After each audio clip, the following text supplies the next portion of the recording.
ለመማር ወደ ትምህርት ተቋም መሄድ ግድ አይደለም። ናሽናል አቪዬሽን ኮሌጅ ራሳችሁን ከኮሮና ቫይረስ ወረርሽኝ እየጠበቃችሁ በቤታችሁ ወይም በተመቻችሁ ቦታ በኢንተርኔት አማካኝነት በኦንላይን ትምህርታችሁን መከታተል ትችላላችሁ። ካናዳ ከሚገኘው ኢንተርናሽናል ኤር ትራንስፖርት አሶሲዬሽን አያታና ከእንግሊዙ ኢንስቲትዩት ኦፍ ኮመርሻል ማኔጅመንት ICM ጋር በመተባበር የሚሰጡ ትምህርቶችን ተከታትላችሁ በ6 ወር ጊዜ በዓለም አቀፍ ደረጃ ተቀባይነት ያለውን የስልጠና ማስረጃ ባለቤት መሆን ይቻላል። ልምድ ባላቸው መምህራን እየተማራችሁ ጥያቄና መልስ፣ የክፍል ስራዎች፣ ፈተና መፈተን ክፍል ውስጥ እንዳላችሁት አይነት በኦንላይን ባላችሁበት ቦታ ከናሽናል አቪዬሽን ኮሌጅ የናሽናል ኤርዌይስ እህት ኩባንያ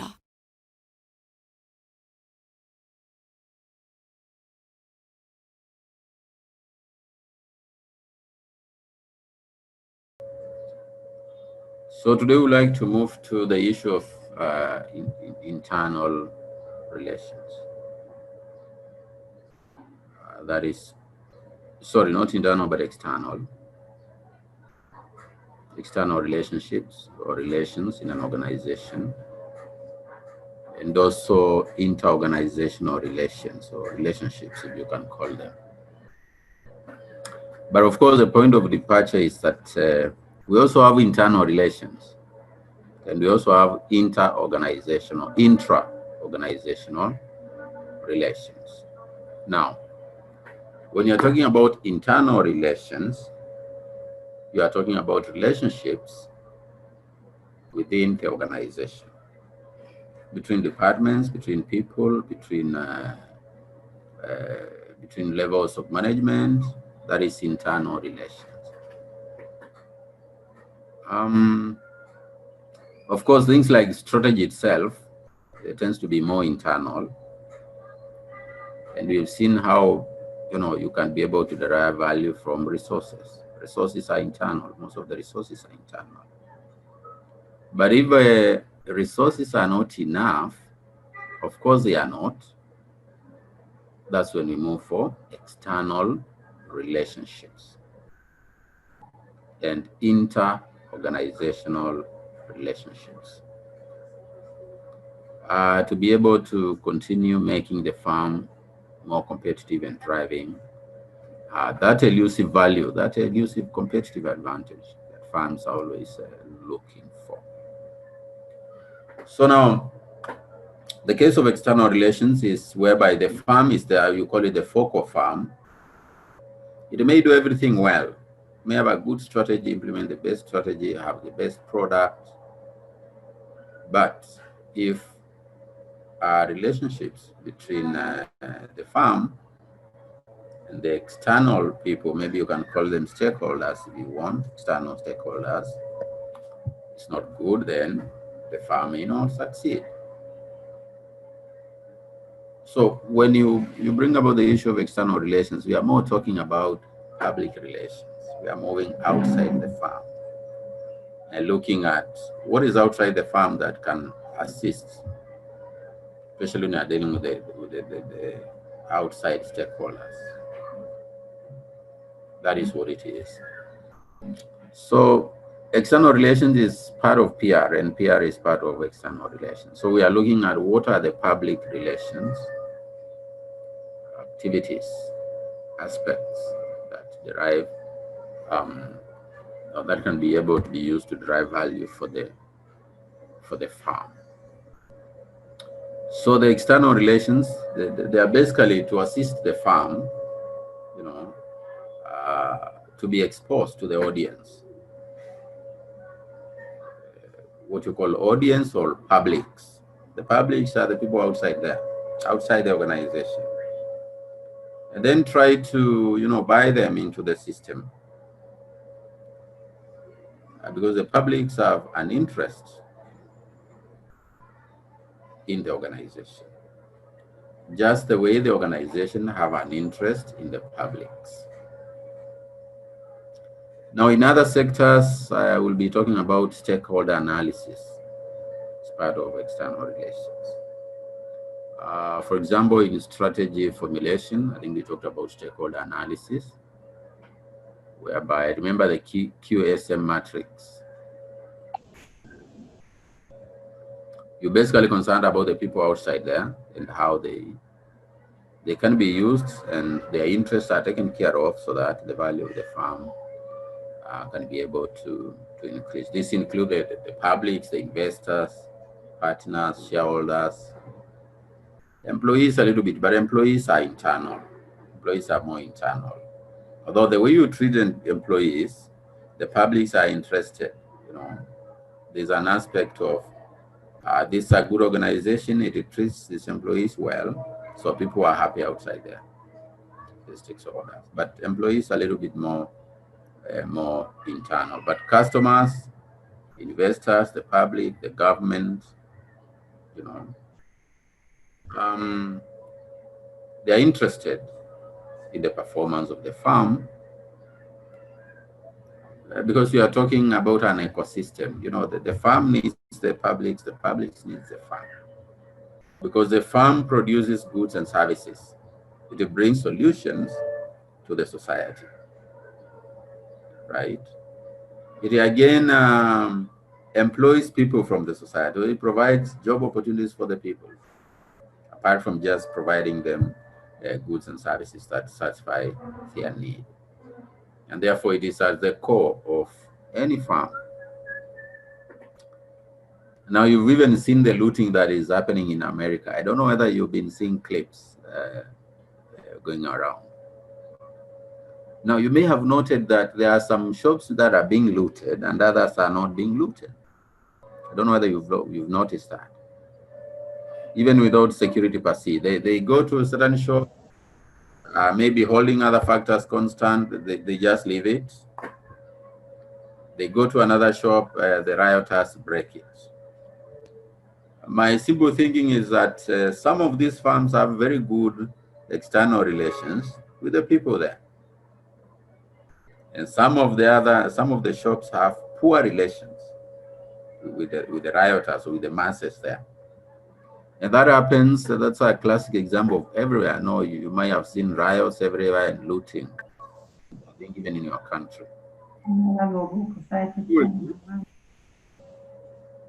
But they don't loot from farms or from people who have good interest and good intention with them. So that is, it means apart from just providing the goods and services and the jobs and everything, you know, there is a relationship between the farm, which now we may call the focal farm, and the stakeholders outside there. And through that, the management can be able to monitor external connection, external linkages of the farm and the community and the government and these people there. Because of conflict, of course, we may not avoid conflict in organizations, conflict between shareholders, between citizens, government agents and the farms, social taxation, quality, and all this. But of course, where the relationships are good, and if there is a misunderstanding, then it is normally sorted as compared to where the relationships are poor. And that is basically, that's basically the purpose of external relations. So external relations is there to protect, manage, and enhance the reputation of the firm in the eyes of the publics, so that the firm can be able to achieve its objectives. Otherwise, if it has a what you call low profile within the publics, then the firm will have challenges.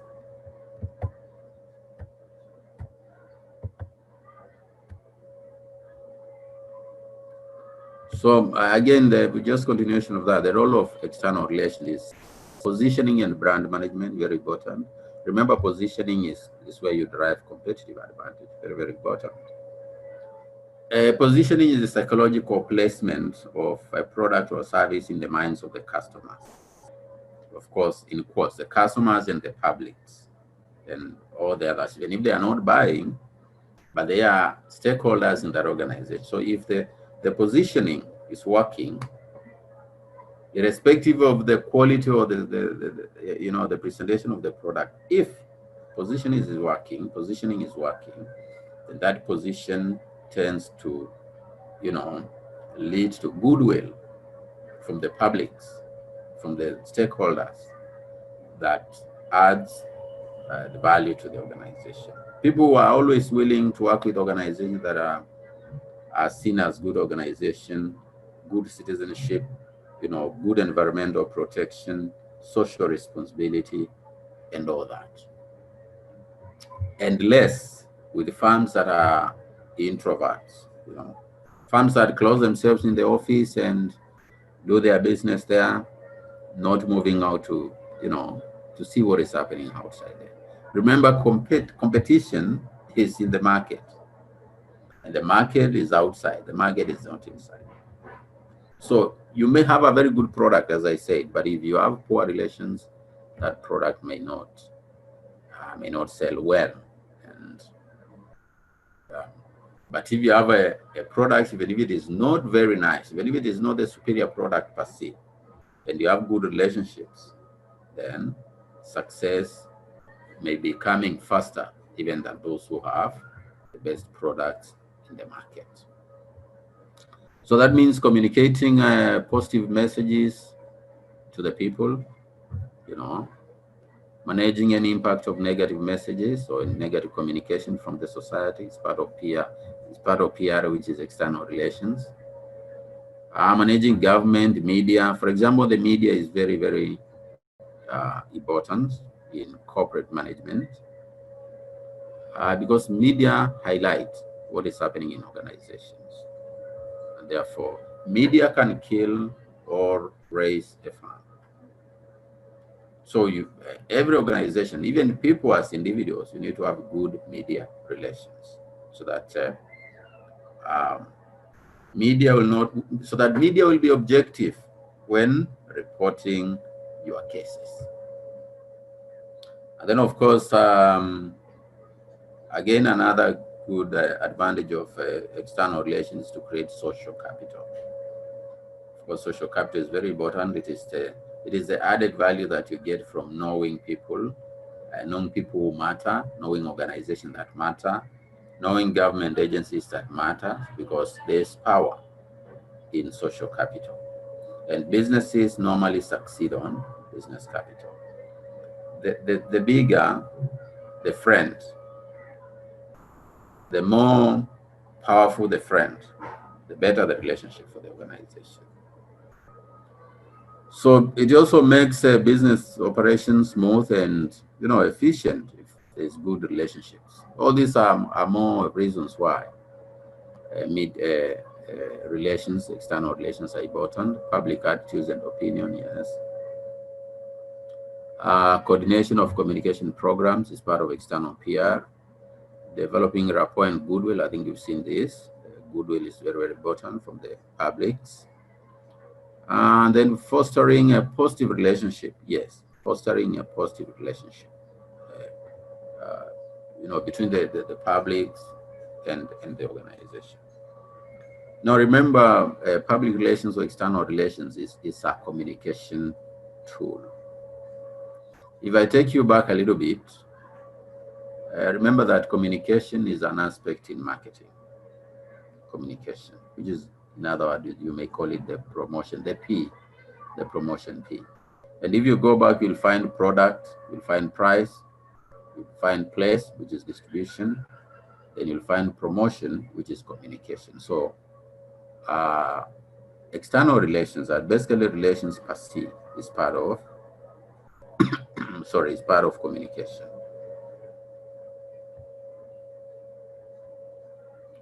Now these are among a few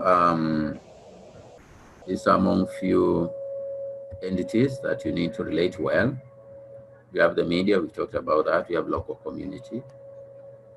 Now, local community provides what you call the land, where you put your plant and machinery, the facility.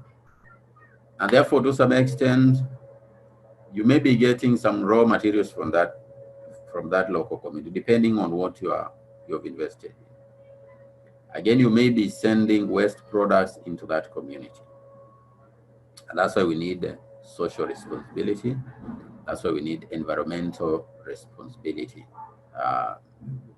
from the community that is around there. If you are discharging waste and hazardous material into the community, you're basically damaging. If an organization is disposing untreated waste, wastewater, waste products and so forth into the community, they are basically eating on their relations from the people. We talked about the media, we have talked about policymakers and influencers, especially in government, people who make policy. That's why you find sometimes government calls the private sector, leave alone even the public sector, the private sector, private individuals to be part of engagements of the government. You find the chairman of a company XYZ or the president or a representative is in a task force.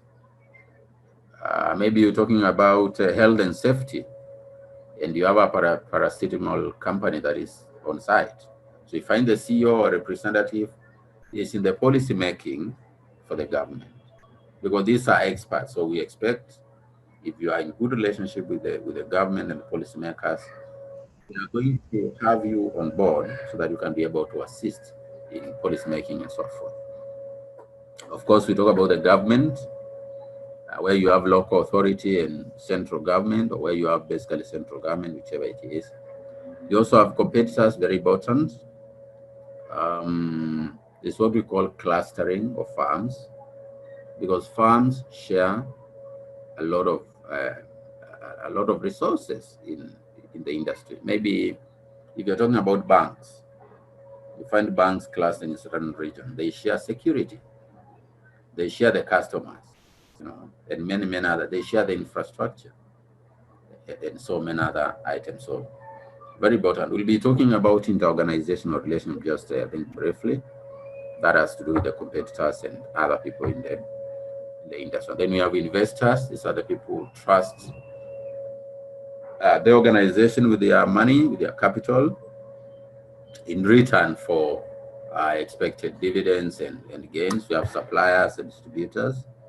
Suppliers bring raw materials, supply raw materials to the farm. The other time we are talking about integration, vertical, forward, backward, and so forth. Backward, we are talking about suppliers. Forward is the distributors. And therefore, if you have good relations with these people, business runs smooth. For example, suppliers. If you have good relations with your suppliers, even if there is a shortage of raw materials, they will supply you first. They will give you priority. You have good relations with your distributors, they will always pick your product, give your product a priority.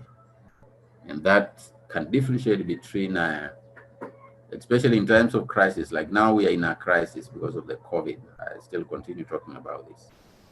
If there is a shortage of supplies, the suppliers will first deliver to their best customers, which is now the farm. And that is how it affects. Okay, community relations, I think that's what I was talking about here. So I was just briefly explaining how these stakeholders, how the farm relates externally to these stakeholders. So we talked about community relations and said these are the immediate community there, where the farm is situated. Therefore, there should be a good relationship, of course. The farm should be concerned about the welfare of the society, the community there.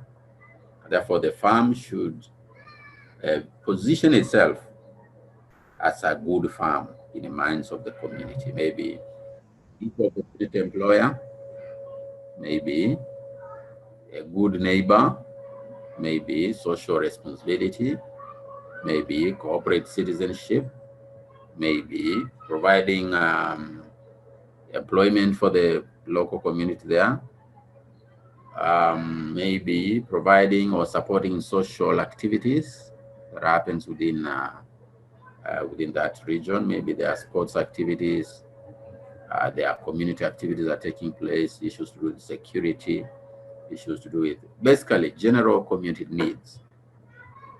The farm should take the community as part of it, because the community is very, very important in this case. We've seen communities locking out farms.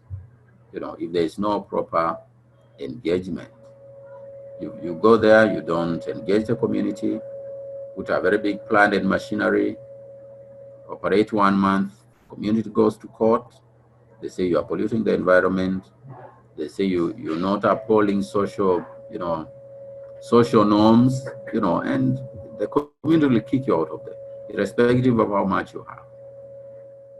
Most likely, it's not easy to move the community. It is the farm that can easily move because of infringement on communal interests. Then we also have what we call product relations. Of course, product relation is wide, and it's about the consumers. It's more about the consumers. Although again, it also affects the other government and all the others. What kind of product are you producing? So you need to inform the people that you are producing best products. Maybe they have no side effects to the people. They are safe, and these products serve or meet the needs of the customers. Other government organizations like the Bureau of Quality Control, they are concerned about that, or the safety. Other government organizations like Weights and Measures Act, they are concerned about how the products have been packaged, the weightings, and so forth. The ingredients that have been used to make these products is key, you know, is key in this kind of relation. Therefore, always the firm should portray the products as the superior product that meets the needs of the community. Now, when you have good product relations, it is easy to integrate. You know, it is easy to bring new products into the market. What we are calling the portfolio. You've seen how Coca-Cola operates. It has a portfolio of products. And every time they want to increase a portfolio of a product, they even can go and buy a very low profile product in the market, maybe which has not been performing well. The moment they just brand it with the Coca-Cola brand, it's done. People will buy. Previously, Coca-Cola was doing just the soft drinks, but now it's moved to what we call bottled water. Right. The moment it comes with that label, because of the product relations, the quality that is seen there, then the product it can easily be a success. And then we also have financial relations. You have to relate well the financial institutions. The other time we are talking about capital markets, where you get the money, you know. Now, you have to make sure that if you have if you're getting loans, you're getting shares, dividends, although this goes to the shareholders, you service your loans, right? That means you are a trustful customer to the banks. The banks will be happy with you, and they will be willing to lend you more money, right? Some firms are so powerful, they even negotiate the interest rates with the banks. Like in our country, there are some firms that are so big, they have a very good financial reputation, such that if they want to go for loans, they can dictate even the interest rates. And that is how financial relation is. Otherwise, if you just in industry, you don't know what is happening, you don't relate well with the financial institutions, you'll be treated as a normal firm. You'll end up paying the normal interest rates and then other engagements when your competitors are getting at a lower rates and so forth. That priority, you know, brings competitive advantage, even to the shareholders, to the investors. If a firm has a good financial standing, it is more likely to attract more investors, more capital than the firm that is doing poorly. For example, the case of dividend payout is a very key aspect that investors look at. That's why you find, even when firms are not making profits, even for 1 year, most firms this year may not make profits, of course, depending on the industry because of the challenges, but they still pay dividends. They get retained earnings and pay dividends either at the current rate, maybe the way they paid last year, or even higher than what they paid last year. That is having a good relationship with the investors, so that the investors can have confidence in the firm, the management, and you see, bring more money, buy more stock, because the firm needs all this. And that is the reason why firms declare their financial accounts. They are declared publicly, especially most public listed firms. They are declared publicly to be able, so that the people outside there can be able to know, not just the financial, the investors alone, everybody, because even customers want to transact with a firm that is sound, a firm that is stable, a firm that has a reputation of paying good dividends will always be a priority firm in the industry, and it will attract a lot of sympathy, promotion from each and every stakeholder in that industry. Then you also have the government, very, very important. I think we talked about this previously on top there. That is the government and the central government, the local authorities. Remember, you pay taxes to these people, you pay licenses. Therefore, it means that your relationships with these people should be utmost. If they are best, then you are sorted. In case there is a dispute between the government and firms, the government will always move slowly when dealing with firms that are behind with the law. For example, one key issue is about remittance. If your firm has been remitting the correct taxes in the right way, in the right time, without being forced by the government, then in case you have a problem, it will be sorted differently. But if you've been defaulting on rates, you've been defaulting on taxes, if there's a problem, the government may be very harsh on you because your relationship with that particular government institution is poor. Now let me just hold for 1 second, then I sort small issue here.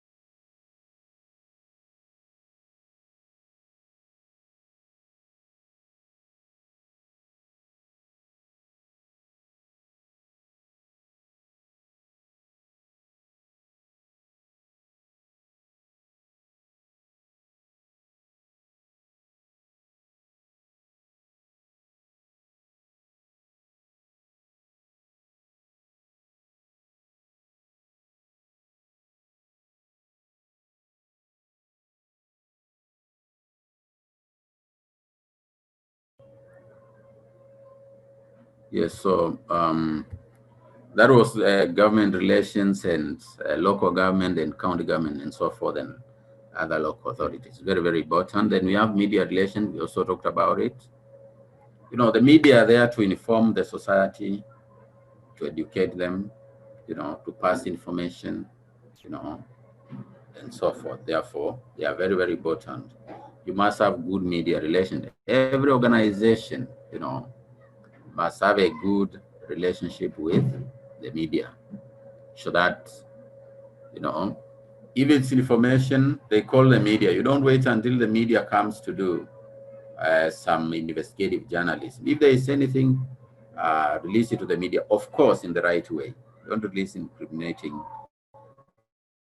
information, because that can lead to negative press coverage that is very, very dangerous, to the organization.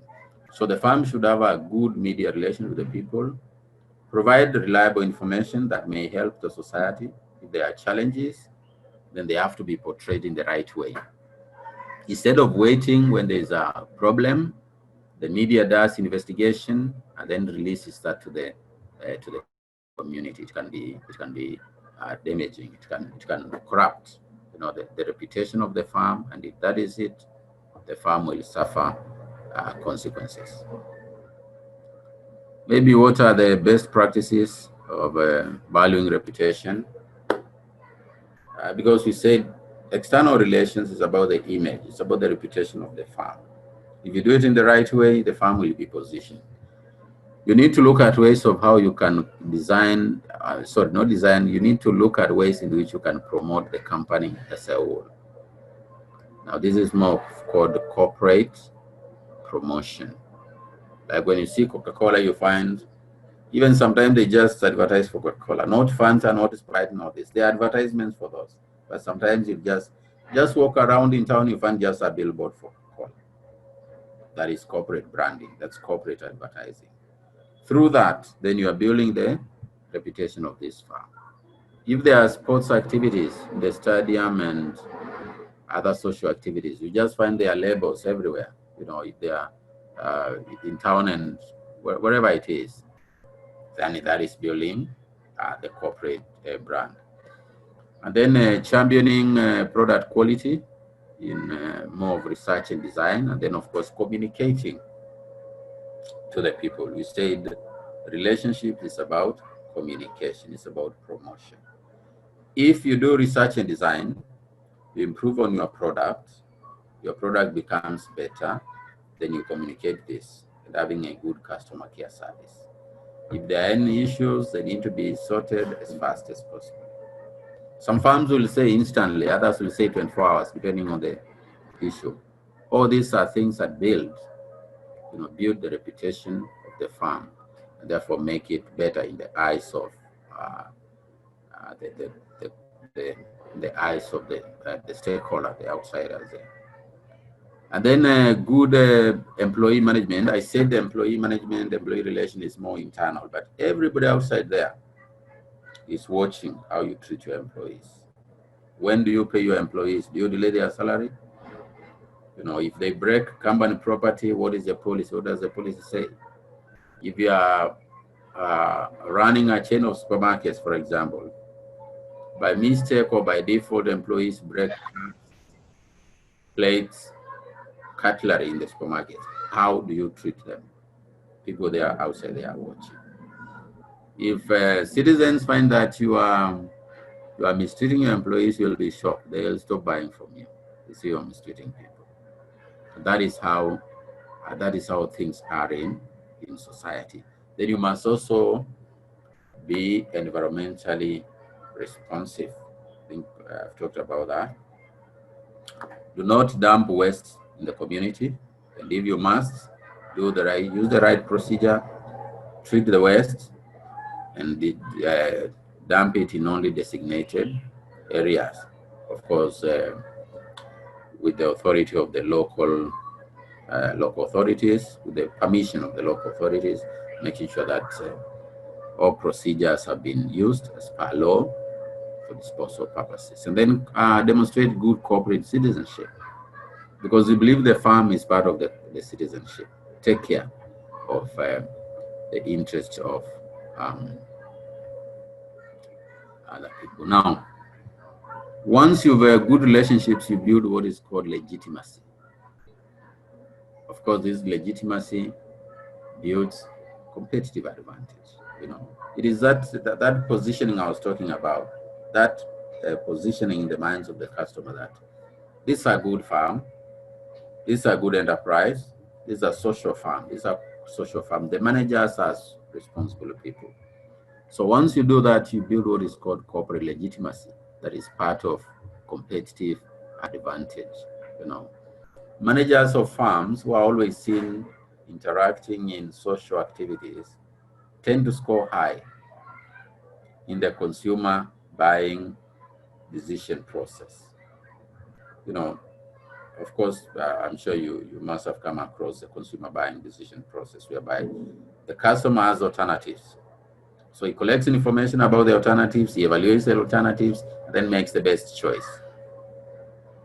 Simple thing like good relationships will attract points for the decision the customer is going to make. This can be in terms of what you call people-based legitimacy. It can be product-based legitimacy. It can be organizational-based legitimacy. You know? And once you capture the people with your what you may call corporate generosity in quotes, you know, then you are doing well. It's good for the organization. Maybe just briefly, people-based legitimacy is about gaining gaining the minds of the people, the leaders. You know, for example, if you have a good corporate guru, a manager, you know, the owner of the business is a renowned industrialist. Is a person who has been working very hard to establish that firm, and people know, and the story is outside there. Then people will feel well to be able to associate with that firm. Maybe somebody started from way back, you know, from the grassroots, and now he's built a corporate firm. Then people tend to, you know, to buy that idea through that person. That's why you find firms look for chairmen, successful people in business, in society, people who are known, because those people have legitimacy. You know, big lawyers, right? Big lawyers in place in business who are known, for example, for integrity. Then you get that person, you make him the CEO of the firm, or you make him the chairman of the firm, or the production manager, or the marketing manager. Then you are building people-based legitimacy, because these people, just like opinion leaders and celebrities, you know, have a standing in society. Today, if Gabriel Selassie just wears, just as strap, not even the whole cloth of Nike, millions of people will be watching across the world. That's what we are talking about. That is people-based legitimacy, right? If he endorses a brand, he just goes to an hotel, sits there, just sips a cup of coffee, just one coffee, and posts on Facebook. You know, I was at Kenenisa Hotel. You know, that builds, the internet blows, Twitter blows because just of that, and that builds legitimacy, what you call people legitimacy. And you'll find more business, therefore you become more strategic, you become more, you create more value, you know, as you continue. And of course, this should be positive legitimacy, not negative. That's why people with corporate scandals should not be associated with brands. Remember what happens with Tiger Woods the moment there were problems in his engagement. The following day, all the brands drop their linkage with him, and that's what happens. But if you have the right people, then you'll have the best legitimacy. Then it happens that you're buying that reputation almost for free, you know, from the citizens. And then we also have what we call okay, this is what people-based legitimate works. For example, goodwill, right? If you have well-known or well-regarded owners of the business, it brings more legitimacy. If you have very supportive employees, there are firms that have very good employees, and they, you know, they proud themselves. They say we have the best team, and every person will be moving to be part of that team. That's people-based legitimacy that brings competitive advantage. We also have spokespeople and supporters of this firm. That's why I talked about celebrity endorsement. Then you have public recognition, right? So some people are recognized by the government, by organizations. Like now your prime minister was awarded the other day. This is what we're talking about. These are people recognition, and it works a lot. You also have product name recognition, especially the best known brands. You know, today if you're driving a Toyota vehicle, another person is driving a Nissan vehicle, people will not see you the same.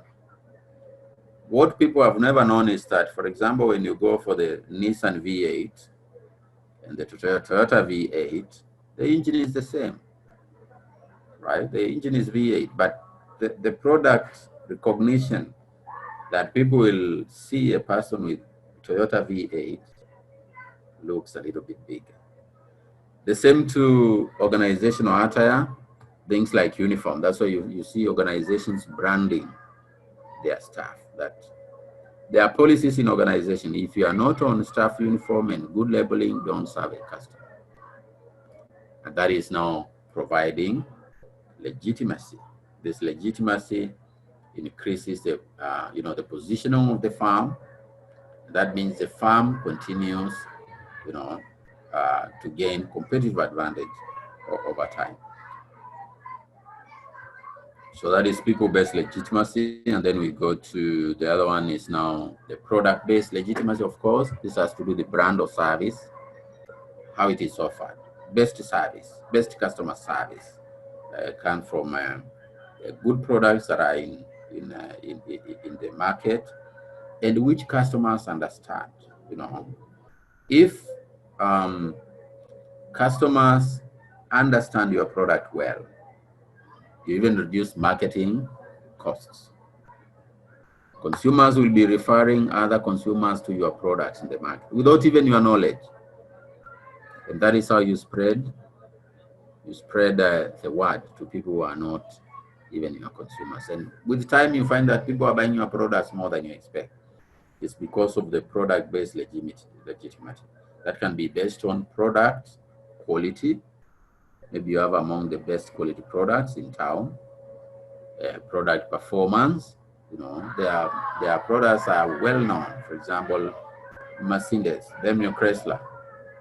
Once you have that machine, the performance of this machine is okay. It's guaranteed. You cannot compare it with other brands of products or motor vehicles and so forth.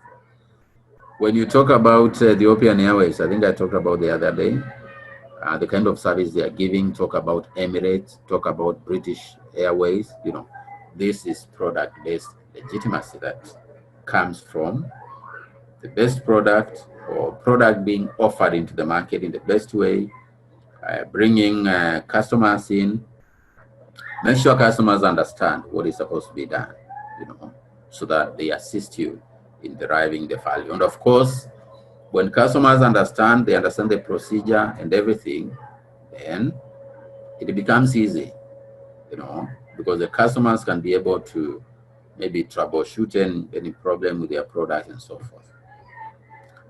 So that means, yes, make sure that customers know about the details of your product, about quality. If it's high quality product, tell them and show, don't lie to them. Environmental friendliness, now we have recycling and we have a lot of products that are less emissions, for example, and people are going for that. Competitive advantage and so this. Instruction to use maybe, these are things that provide product-based legitimacy to a product. Assurance that the firm is with the customer. If you buy this, we are with you. You've had a stand chart. I don't know whether you have stand chart in your country saying in Africa for 100 years. So they say we are not going anywhere. We are here to stay. That is product-based legitimacy, saying, okay, if we've been in this African continent for 100 years, we didn't leave. We are not leaving today. So the customer is happy. Every time he's transacting, he's happy, saying, okay, these guys looks like credible. They have been here for this long. They have supported this and this. And therefore, that brings what we call credibility and product-based legitimacy in the market. And then how do you derive this? These are the indicators, of course, of customer assurance. That's what I was talking about. We are here to stay. We are here to serve you. We are not going to leave you. If you have any queries, we are going to sort them, return policies and so forth, guarantees, very, very, very bottom. If these are not stated, they are not given, then it gives less legitimacy. Now you can see. So if you are talking about two products, You're talking about Nokia phone, Samsung phone. Nokia phone, they may tell you we have a warranty for 1 year. Samsung phone, I'm giving an example, I'm not saying they have no warranty. Then it means the one without warranty has a less legitimacy. Less legitimacy means less business, means less competitive advantage, means less sales, means less customer engagement. And then you have experimental support and customer care, of course. I think we've talked much of this. Documentation, for example. Quality standards, make sure that if the product meets the best standards possible, then there is more legitimacy. Environmental friendliness, I talked about low carbon emission, which is environmentally friendly, recyclable, and so forth. Then we have things like certification, yes, ISO, for example, ISO certification. Products that have ISO certification have more legitimacy than the ones that don't have. Then testimonials, again, this may come from certified customers, as I said, that have used this one and have never been disappointed, so you can use it. Very much used even for advertising purposes.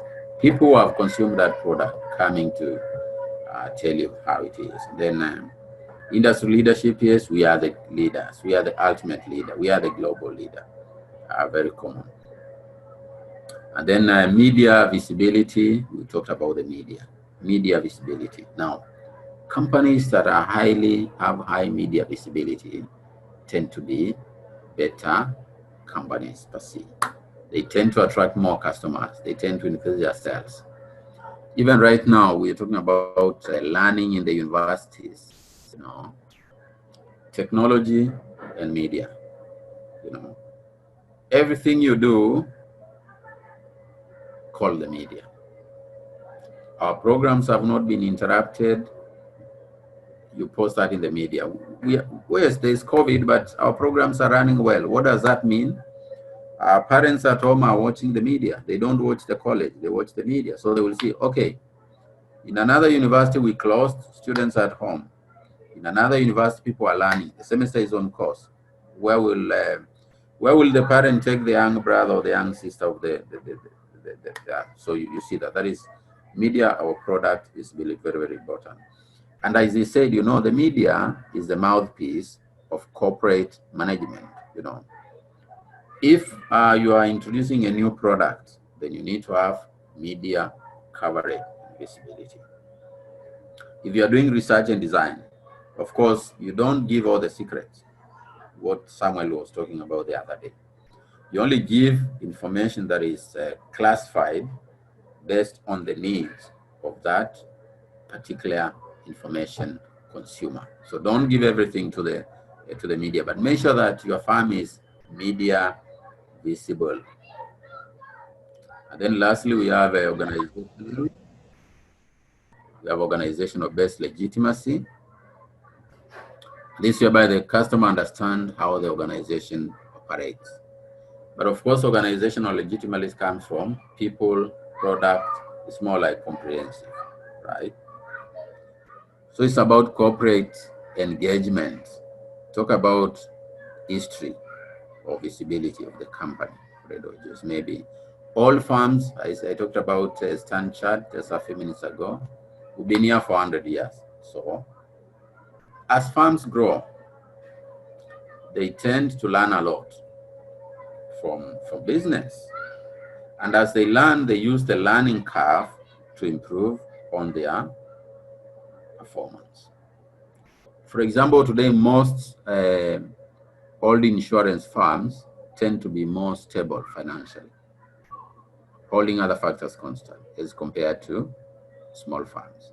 Because remember, insurance operates on the pooling of resources.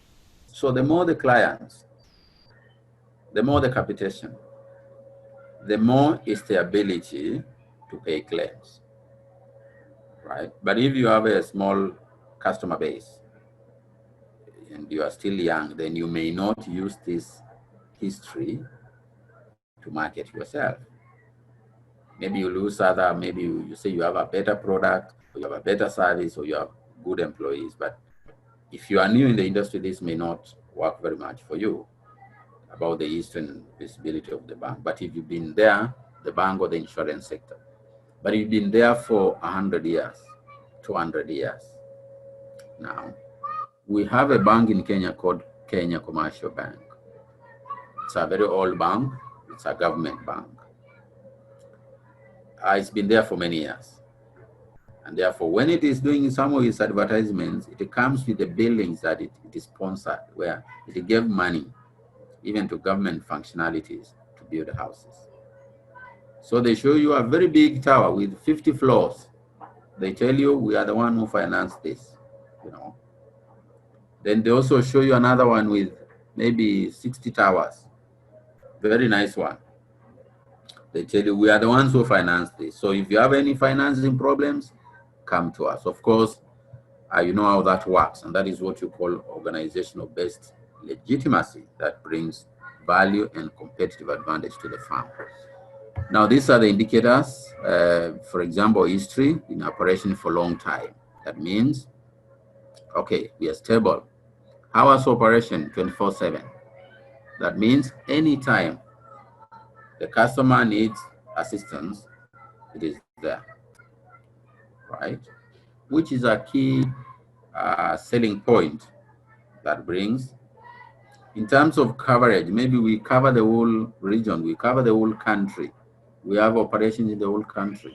We have operation in the whole of Africa, especially for firms that are dealing in international and global trade. That means if you have a bank that operates in Southern Africa or Eastern Africa or Central Africa or North Africa, and then you have another bank that operates in the whole of Africa because of organizational legitimacy.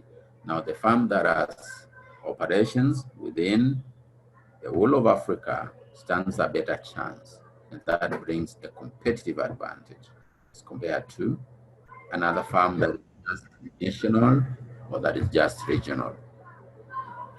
We also have public listings. We talked about capital markets the other time. Talk about dealer network. Yes, I've talked about that. We have connection across the country, so anytime we can serve you. Code of ethics, again, very important. We talked about corporate governance. You know, showing how you've been managing corporate governance practices in the organization that you are talking about. So again, external relations bring all this to the firm. It becomes an additional value creation from that firm. Okay, maybe I can, this is the time when I normally inform you that we are going to go for a small discussion. I'm going to unmute all. I'm going to unmute all of you. We'll have a small discussion here.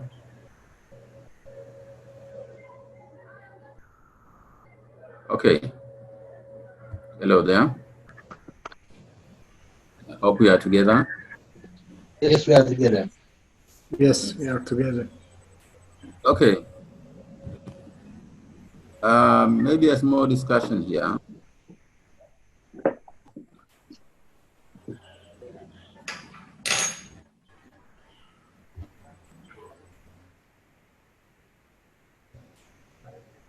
Explain the role of external relations in corporate strategy.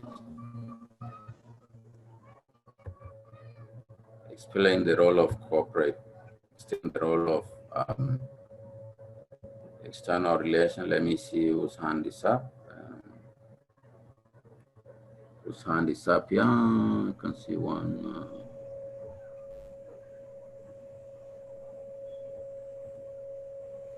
Yes, Samuel, I can see your hand.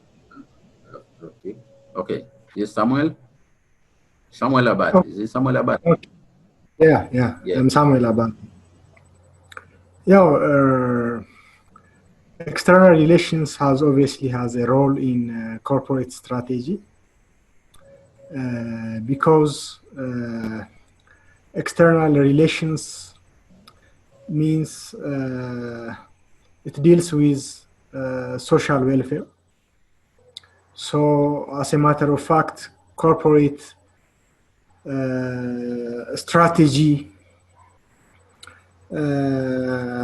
has to involve this social welfare and other issues into account before making a decision. So if it cannot, incorporate the values of the society, and if it cannot be able to safeguard the interests of the society, corporate strategy cannot be formulated, and it will be difficult for it to be implemented. So in order to create a good corporate strategy, the role of external relations is indispensable. It is very paramount for that reason. I think it's very important that we need to incorporate external relations in our corporate strategy. Yeah, that is very correct. That's very true. Have I seen another person with his hands up? Another person wants to. Please also remember to use the chat. The chat is open if you have any issue there. Another person, maybe the second one. How does external relations derive value of the firm? Explain how external relations derive the value of the firm. External relations, obviously, they drive value for the firm, because if you are concerned about the society, if you are concerned about the welfare of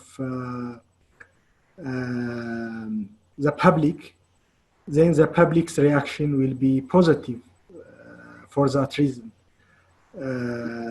If we are concerned about the public, then the public will be concerned for us. It will obviously be buying our products, and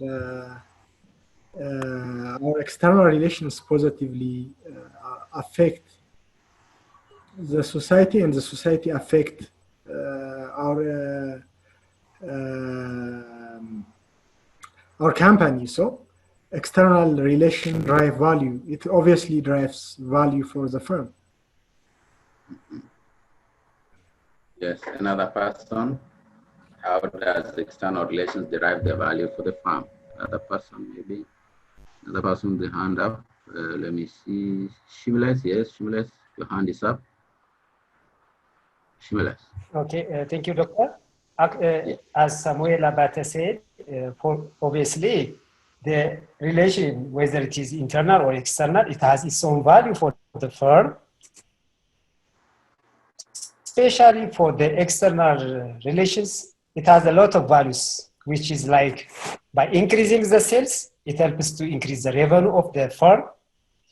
And it helps for the company for development of the product. At the same time, it helps to enlargement or to increase the size of the market for the firm, depending on the relationship of the external.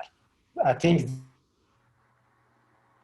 this is one of the, those values which drives from the external relation.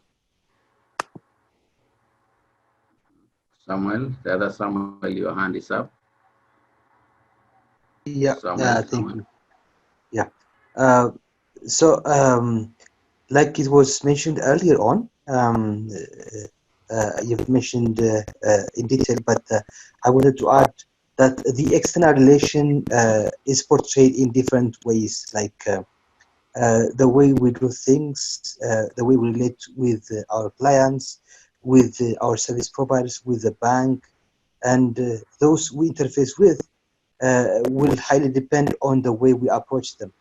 And you've rightly said it, that this could be at a personal level, at a product level, like product reputation would be one of the interfaces, but then also it could be at the company level.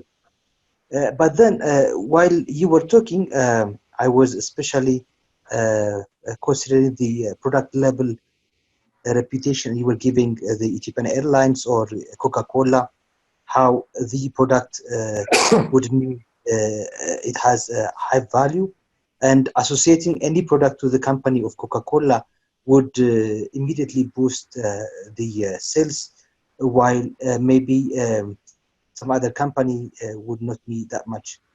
But then I think there is also a flip of the other side of the coin, that a product could be a very a good product, has a good reputation, and has a really good value in terms of relations.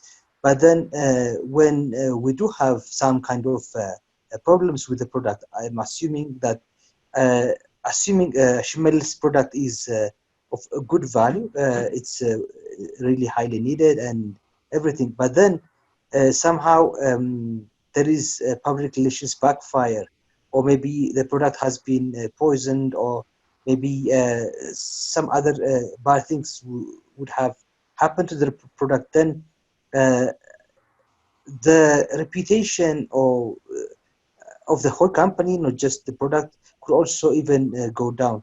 So I think while we maintain the external relations, we have to be very careful and be strategic on how to implement the public, the external relations, which methodology or which strategy to follow, either in personal level, at product, or at the company level. Right, all right. I think that was a good discussion. At least now I'm glad, as we are moving on, I can understand now you're understanding this issue of corporate strategy. Because when you have that kind of explanation, then it means you have the basics, of what happens within the supply chain of corporate strategy. So I'd like to move to something else different. And I'd like to stop this sharing. And I'll go to, I'd like to move to something else. I want us to move to interorganizational relations, which is also a continuation of relations. Organizational relations, external relations.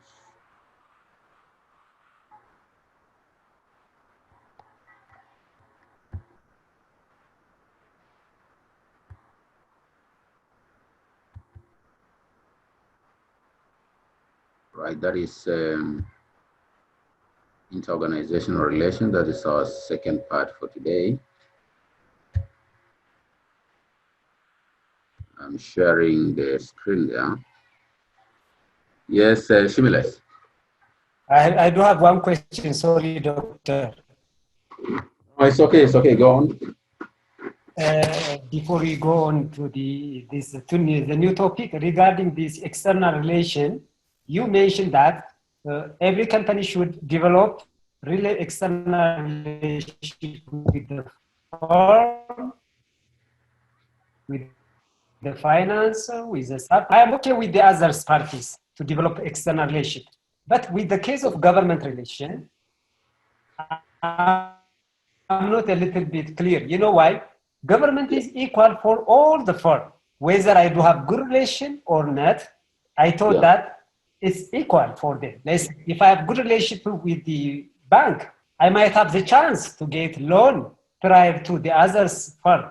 But when you come to the government, how can I get that? How much it helps me, the good relationship with the government? As long as I'm legal and I'm doing my best, should I have the special relationship, external relationship with the government? If you understand my question. Yes, I understand it very well. Government is a consumer of services. Actually, in economics, Samuel, I'm coming back. Okay, let's listen to Samuel before I say. I may be saying also what he wants to say. Let's give. Yes, Samuel, can you? Yeah, I once like Schmelz raised a very good question, but then I had my own experience and I wanted to share with him.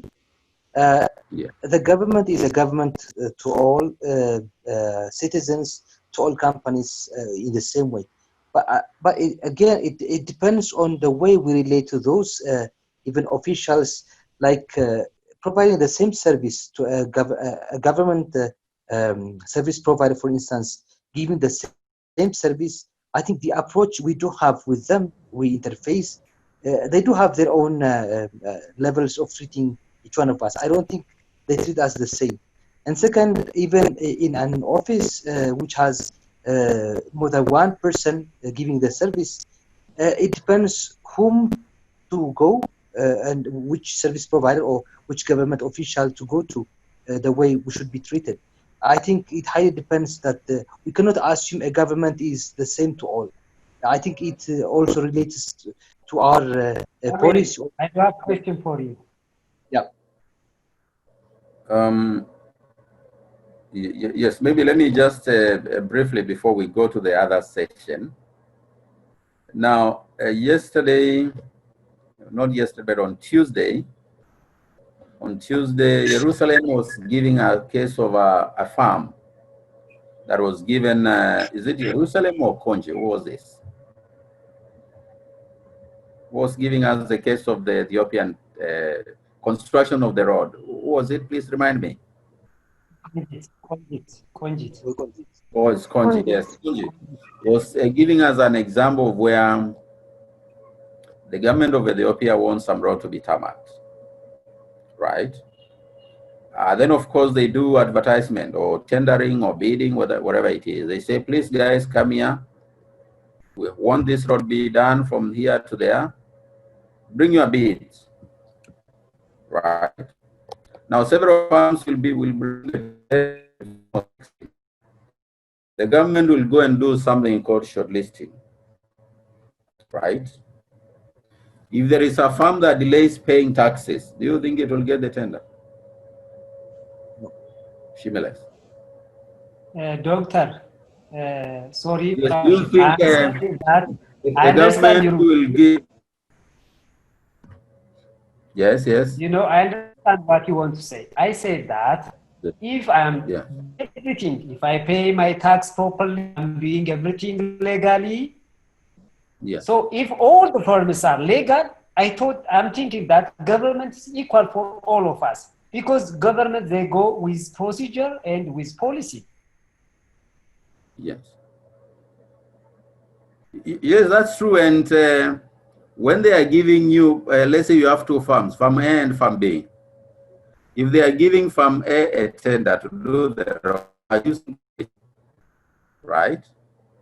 Now, sometimes the government borrows from the commercial banks. I don't know whether it happens in your country, but in many countries, there's what we call, local borrowing. Yes, they buy. Yes, from the commercial banks. Now, if they are looking for loans from the commercial banks, which bank are they going to borrow from? No, not any bank, isn't it? Not any bank, right? It will borrow from a specific bank. Why? It will always buy from the banks that have a good relationship with the government. For example, governments also have accounts with commercial banks, isn't it? Leave alone the money in the central bank and so forth. Government ministries bank with commercial banks. There are money for operations, collection from taxes, and many other things. They are banked in commercial banks, right? If a certain bank has been frustrating the ministry, a particular ministry, where they have the account, and another bank where they also have an account has been treating them well, where do you think they will borrow the money from? They will borrow from the bank that has good relationships with the government. Now, sometimes you find a ministry, let's say talking about the Ministry of Infrastructure, the one Conjo was talking about. It has an account with the commercial bank. It has an account with the Equatorial Bank. It has an, okay, let's talk about national aviation. Forget about the bank now. Forget about the government. National aviation has, these are examples. They have a bank with commercial, they have an account with commercial bank. They have an account with Equatorial Bank. They have an account with National Bank. They have another account with Equity Bank, right? Now, 4 accounts. But sometimes they'll tell you, please use this particular account to pay your fees. The one in National Bank. For reasons they know themselves, not you. Why does this happen? Because most likely the bank has very good relations with the university. And the university feels more safe to transact with this particular bank more than the others, even though they still have accounts in the other banks, right? The laws will tell you, use this bank, do not use this bank. Sometimes you maybe last semester you are using a different bank, and this semester you may be using a different bank, because things change and these relationships are very, very important, right? So this is what happens, you know, it's like real life situation. You have friends and you have people who are not friends. If you want something sorted very fast now, shameless, you have a small issue yourself now, forget about the company and what, and you want something small sorted, you will rush for the reliable partner. If you have a Samuel Abate there and Samuel Arkebe, I don't know which more you are friend than the other, maybe Kinyanjui, I don't know. You rush to him before you rush to the other. Why? Because your relationship with this person is solid. And that is how it works. Bring competitive advantage. That means Kinyanjui has a bigger than Abate to you. And that's right. Am I clear? Thank you, Doctor. Thank you, Doctor. Let me rush briefly to interorganizational relations, because I'm seeing time is moving, so that we can be able to days.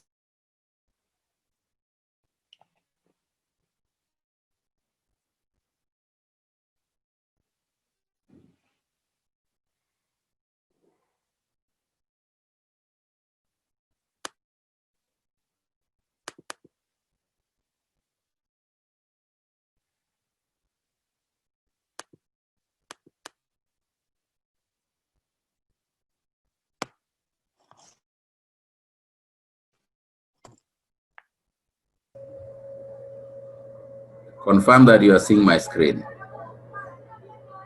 Hello? Yes. You are seeing? Yes, we can see. Yes, we are seeing. Okay, I want to move briefly to, I'm seeing some instability of the internet, but no problem. Let me see. Okay, let me address this chat. Yes, we can see. All right. So now I want to move briefly to interorganizational relationships. And I'm concerned about, we say the interorganizational relationship is a relationship between firms. We were generally talking about external relations per se, but now we are concerned specifically with other firms in the industry, right, who are competitors. Remember in our model there, the circles, one of them was competitors. Now, interorganizational relationships is between competitors and non-competitors, that is other players in the industry. Because you can derive competitive advantage by combining with competitors and also combining with other firms that are not your competitors, but they are in the supply chain. We talked about vertical integration. When you integrate with your suppliers, those are not your competitors. They are your service providers. They distribute your goods and services, right? And therefore, when you talk about interorganizational relationships, we are talking about a situation whereby firms in the industry depend on one another to derive competitive advantage. As you can see from there, this is just an illustration. That's a list of firms in the industry. If I could pick a few there, you can see Microsoft is there. It has operating system. But all this may be technology or non-technology firms, right? Microsoft provides an operating system. It also supports IBM. IBM is a competitor. It supports Sony. Sony operates on, it needs a connection, right? Sony laptop, Sony mobile phone, Sony gadgets, they need Microsoft. Now, this kind of relationship here is what we call organizational ecosystem. Basically, what it means is that it is not easy to get a firm that has all the resources it needs in-house. may not be possible. We may not have a standalone farm in the industry. Just the way we say no man is an island, no organization is an island. So organizations need one another. Support, they are supported. You get raw materials, you get other aspects, you use distribution channels together, and so forth. And this is what we are calling inter-organizational relations, which is still part of external relations, right? So this relation between organizations, supply of materials and information, there's a lot of flaws and linkages, especially now in the supply chain. It means that one company needs the other.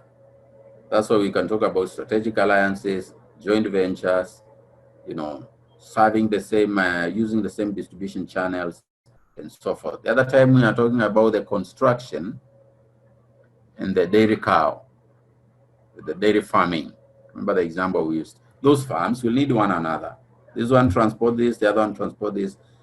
The waste product from the construction, it is dumped here. The waste product from milling of maize and wheat, it makes cow feed, and so forth. This is the kind of interrelationships we are talking about. But the question is traditional competition dead? Because if farms are combining with rivals, you know, does it really mean that traditional competition whereby one farm gets resources, it locks the resources according to 5 forces model? The bargain, not the bargaining, but the threat of entry. It means that you lock completely your competitors out. But what if the competitors are already in? What do you do? If by working with them, you can be better, then it is better, right? And this is what now brings what? Inter-organizational relationship between organizations. And what we are saying is that strategic alliances are growing in number as we are seated here. Even now, one of the areas where there's been a lot of alliances and engagement is the IT industry, the pharmaceutical industry, the airline industry, because of the nature of the business. It's very volatile, it's very fragile, it's highly capitalized, you know, and therefore it means there are a lot of turbulences in the environment. And because of that, firms will need one another on a daily basis. Even now, by the time we open up all the economies in the world, you'll see a lot of airlines coming together. Already, some airlines have shown the red light, red alarm, that we may not be able to continue this business because of this and that. That means as more airlines are crashing, not really crashing, but being moved out of business, more alliances are coming in. So you find a lot of buyouts, you'll find a lot of engagements, whereby firms are moving to need the services of one another more than previously it was. And this kind of relationship can be illustrated by this diagram here, whereby you talk about organizational relationship between firms in the industry and the organizational type. Now, organizational relationship can be cooperative or competitive, right? Organizational type can be dissimilar or similar, that's related or unrelated. Now, this matrix says that if there's a lot of competition, it's competitive between firms, and the firms are not similar, then they are more likely to go for resource dependence, right? If the firms are similar and the relationship is highly competitive, they are more likely to go for what is called population ecology. Down here, if the firms are less cooperative and they are not similar, you may call what is called collaborative network. And if the firms are less cooperative and they are similar, you may bring what is called institutionalization. All these are ways of trying to bring what? interorganizational relation. Maybe just briefly, if I could just briefly explain each of these. For example, resource dependency is whereby firms, have common resources because they are similar. So they have to use those resources. Maybe they have the same suppliers or the same distributors. That means they share, right? By sharing, they are improving on their well-being. They are improving on their competitive advantage. Instead of fighting it off, they share, right? And once they share, then it means they are eliminating dependency, each on a different supplier. In a way, if two firms come in and share one supplier, they are building that supplier to be reliable so that in the future, those two firms can benefit from those engagement from the supplier. The same when it comes to joint ventures, contracts, they are depending on what? Resource dependency. We talked about the pharmaceutical industry. One firm has the formula to make the drug, the other firm has the money, right? Or one firm has the rights, the other firm has have the money. Because it is highly capitalized, it's also very highly risky. No firm would like to go alone, so they have to depend on the resources. And that is what is called resource dependency. And this should refer you back to the resource-based theory about resources, assets, and how you derive competitive advantage, right? If there is more control over joint outcomes, then you are going into ownership. If there is lost control over joint ownership, then you are going for agreements, right? If there is medium control, you're talking about formal arrangements like alliances whereby the partners are equal, or it's 50-50 or 40-60. That's the middle of it there, right? That's what it means. This is also an example of horizontal relationships in the supply chain, whereby firms have to share what is there. Manufacturers share suppliers. You can see 3 suppliers supplying to 2 manufacturers. Manufacturers sharing distributors. Because why? The distributors are professionals in that field, even though these firms are competitors. But it is better because the distributors are enjoying economies of scale. So if they're enjoying economies of scale, they can give the manufacturers a good deal. Just the other day, we were talking about insourcing, outsourcing, make or buy. If the manufacturers distribute their product, that is more of a make decision, right? But if they are getting distributors who are not part of them, who are outside, that is more of a buy decision. So if the buy decision works better for the firm, then the better. It means the firms are going to share, and that brings into organizational relations. The same to the retail shops, the retail stores. You find them selling almost everything.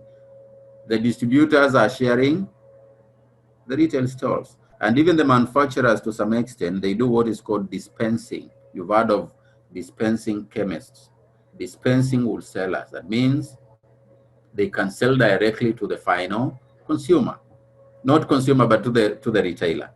That means the manufacturers can sell to the retailer. The distributors can also sell to the retailer the same product from the same manufacturer. And therefore, this is what brings interorganizational relations in the firm. Then we have what we call collaborative.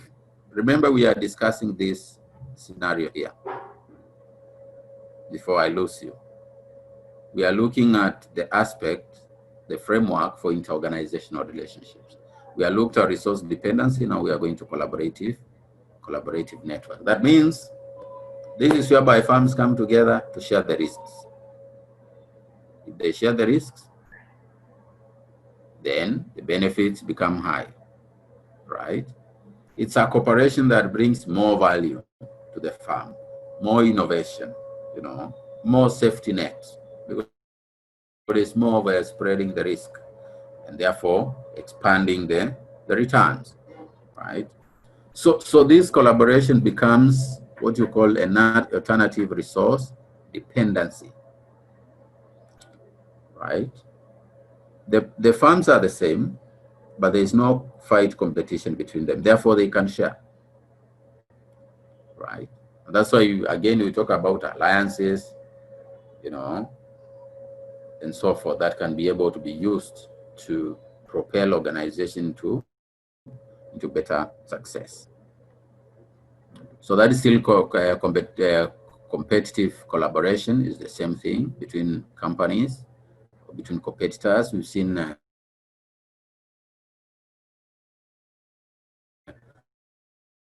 General Motors and Toyota, you know, they are competitors there, but when they come here, they do what? They collaborate. Because why? The plant that assembles for Toyota, it can also assemble for GM, because the multi-purpose tools and equipment are the same.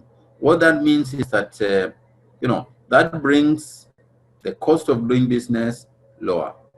Instead of General Motors having its own plant and machinery, and Toyota having its own plant and machinery, because of fixed cost of rent, labor, electricity, and so forth, they use one plant and machinery. That means then they are having what is called mutual dependencies and partnerships.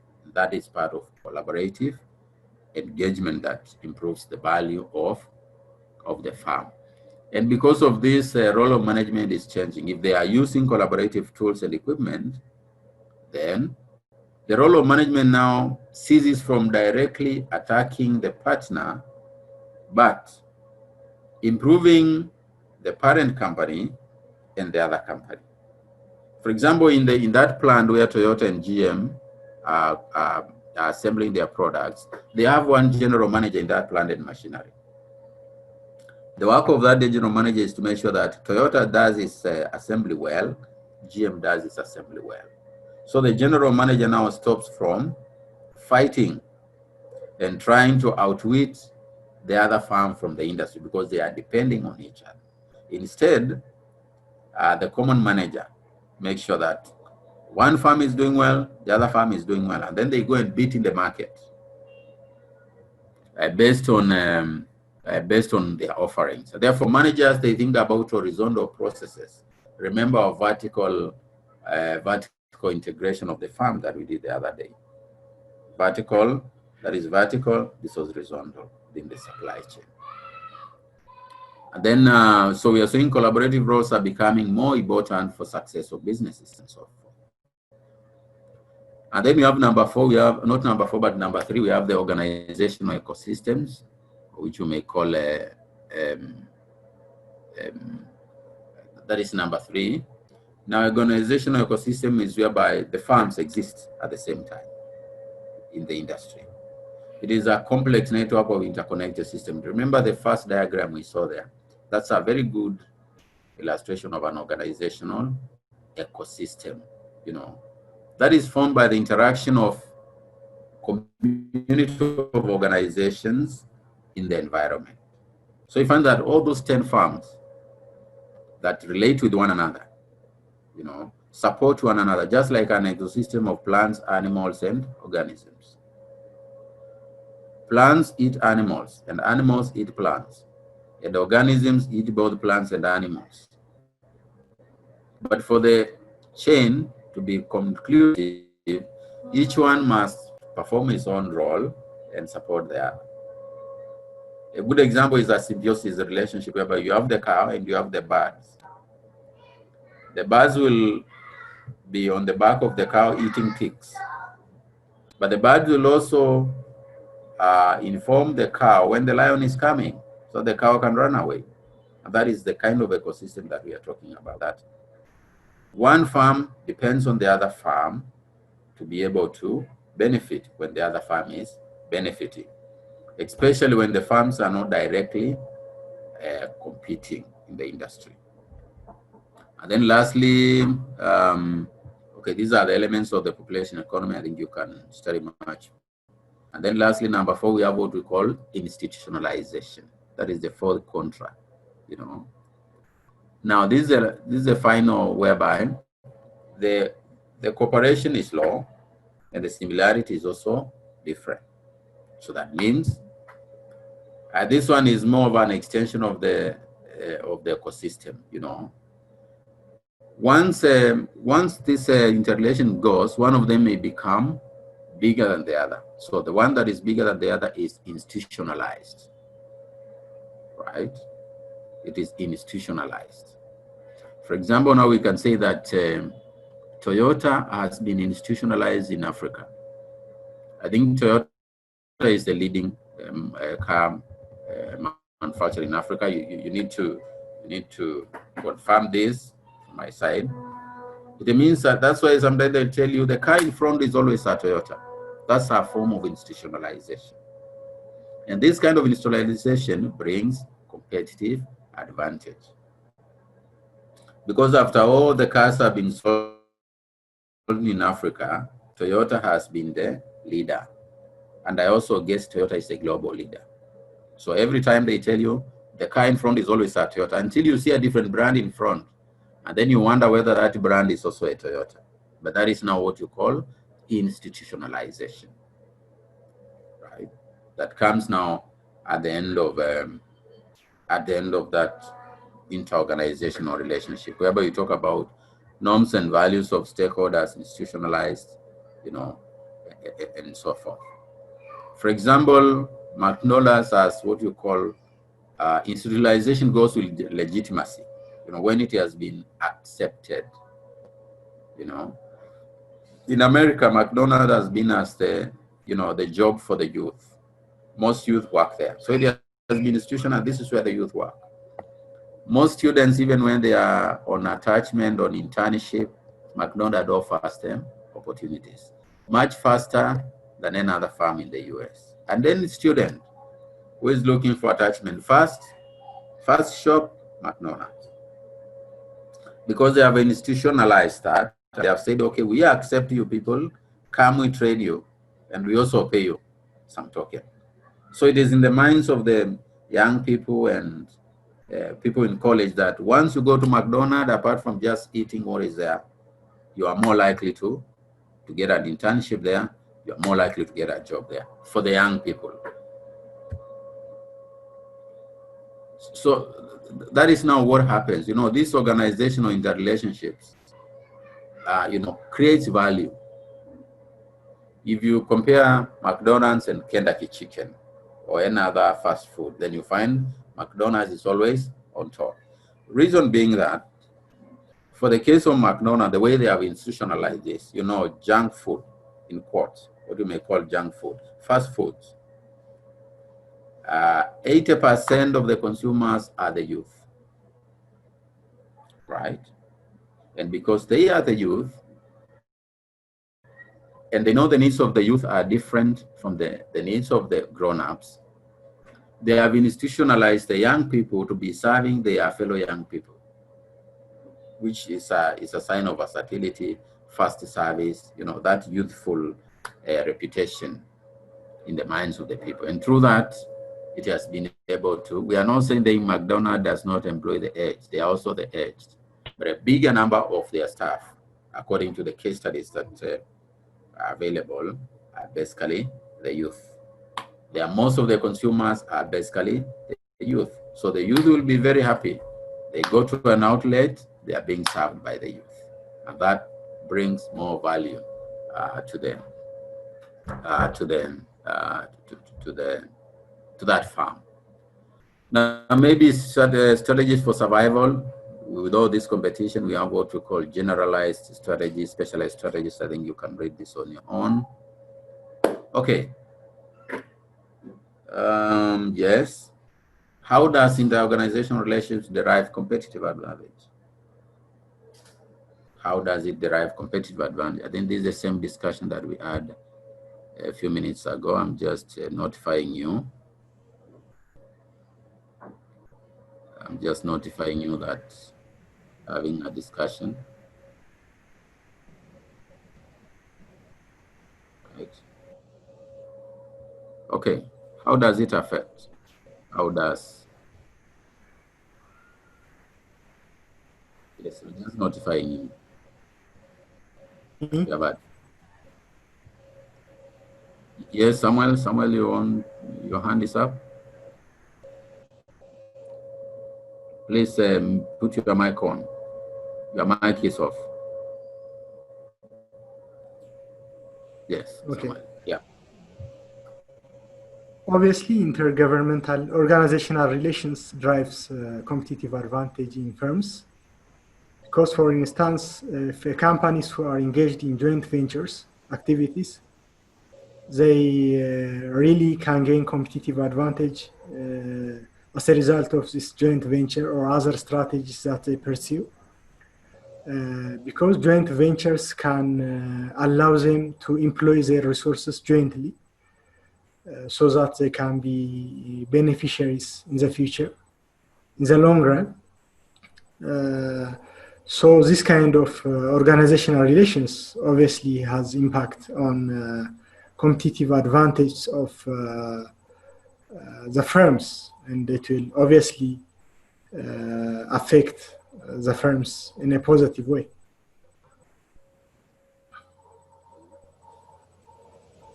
Samuel Kinyanjui. Samuel. Okay. Okay. I had this thing in mind, like supposing that there are two companies getting a supply from one supplier, and the way we have our relationship with this supplier would depend on the way we are both treated. So the better communication we do have with this supplier, whoever has the upper hand in communicating with them nicely, or the way we handle them, I think will have more competitive advantage over the other. So similarly, I think in every inter-organizational relations, the way we handle our communications and relationship would would affect the way we have this communication, link with them, and the way we do things with them.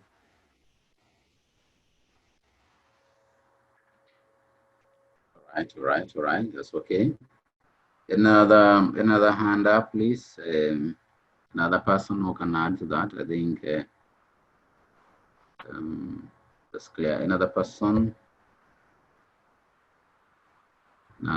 please. Okay, as you think, let me check the charts. Another person, as I. Okay, no charts today. Yes, we can see. All right, there was a response previously. Okay, no charts. Another person maybe who can add value, can add more value to that.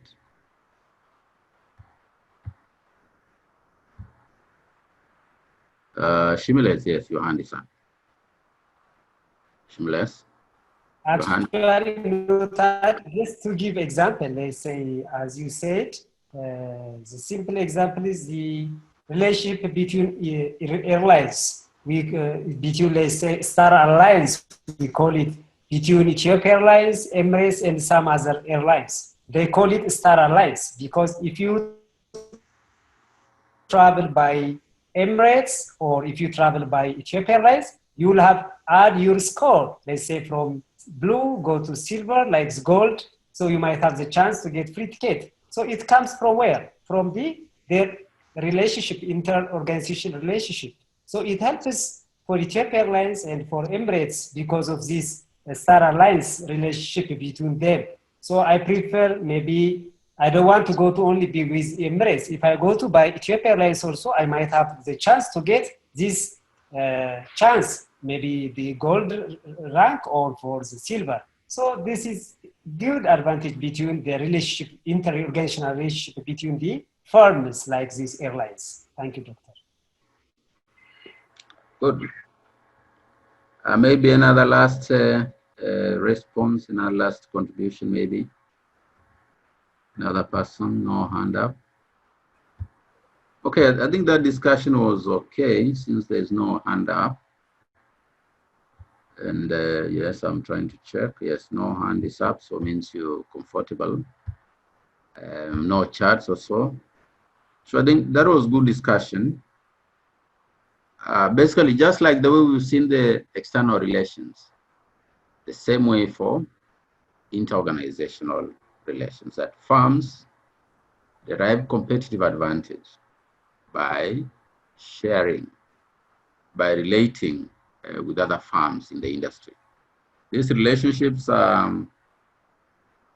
this relationship may be between firms that are related or firms are not related, right?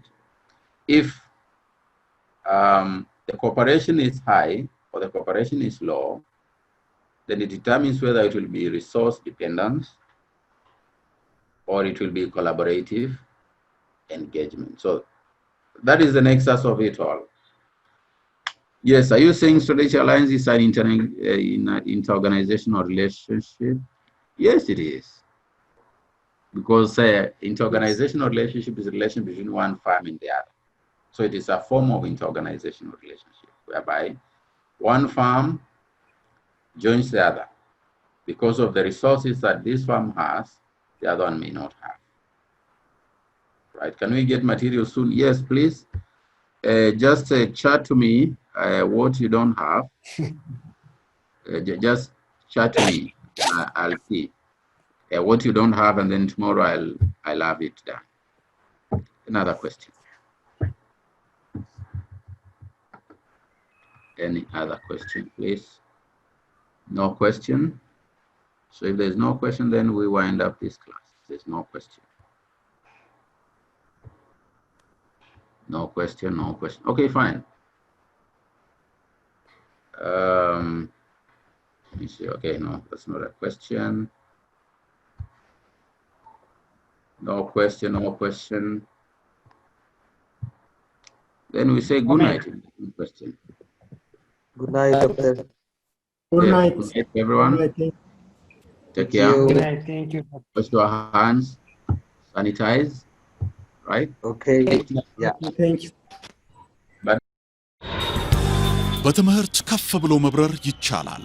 ናሽናል አቪዬሽን ኮሌጅ የናሽናል ኤርዌይስ እህት ኩባንያ ከከፍተኛ ትምህርት አግባብነትና ጥራት ኤጀንሲ ሙሉ ዕውቅናን ባገኘንባቸው በማስተርስ ዲግሪ ኤምቢኤ በስትራቴጂክ ማኔጅመንት፣ ኤምቢኤ በባንኪንግ እና ፋይናንስ፣ ኤምቢኤ በቢዝነስ ሊደርሺፕ፣ ኤምቢኤ በሪስክና ኢንሹራንስ፣ ኤምኤስሲ በኢንተርናሽናል ትሬድ እና ኢኮኖሚክስ ዘርፎች በእውቀት ለመቅረጽ የበቁ ፕሮፌሰሮቻችን አረንጓዴ መብራታቸውን አብርተዋል። በነገራችን ላይ በኬንያ ሀገር ከሚገኙ ስመጥር ዩኒቨርሲቲዎች በሚመጡ ፕሮፌሰሮች የትኩረት መስክ ትምህርቶቹ መሰጠታቸው ልዩ ያደርገናል። በምርጥ የትምህርት ስርዓት የተገነባው ናሽናል አቪዬሽን ኮሌጅ በመጀመሪያ ዲግሪ በአቪዬሽን ማኔጅመንት፣ በሆቴል ማኔጅመንት፣ በአካውንቲንግና ፋይናንስ፣ በማርኬቲንግ ማኔጅመንት አስተማማኝ ትምህርት ይገቢውና ራስዎንና ሀገሮን ይለውጡ። አድራሻ 22 አደባባይ ወደ ሾላ በሚወስደው መንገድ ላይ ናሽናል አቪዬሽን ኮሌጅ የናሽናል ኤርዌይስ እህት ኩባንያ ህልሞን እውን ያደርጋል።